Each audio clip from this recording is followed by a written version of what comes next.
आज मु समस्त गोटे कथा क्लियर कर दउची मो स्त्री चाकरी करिवो। लोक कौन कहे रे? ए बो लोक कौन आम हांड्रे आनी चाउल पकाउछन किलो? तू एते बड़ हेलु माऊ जवाब देछु।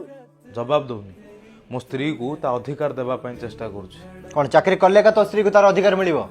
हां से ग्रेजुएशन कला पोस्ट ग्रेजुएशन कला कौन घरे बसिया पई रे?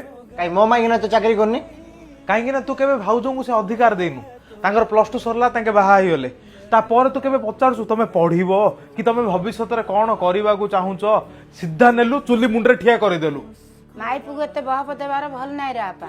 माउसी तमे पद्दा लोक आम घर मैटर रे पसियार कोन से अधिकार तमर नाही। नाइ रे नन्ना बो बो पिला आनथिले से चाकरी करियो जियोली रे। नानीलो तू तो जॉब करचु काई ना मो सासु ससुर गां रे रहउछन मु बेंगलोर रे रहउछि। सत्य कथा होची एइडा तू बेंगलोर रे जॉब करिवो बोली कि तो सासु ससुर को गां रे छाडी की जाइचु। हेले आमे कोन आम बापा माँ को पचारनु के जोई मु तो से कथा कहनी। आर वर्ष आमे बेंगलोर रे गोटे बड़ फ्लैट टी किंचु आम बापा माँ को धरी जीवु।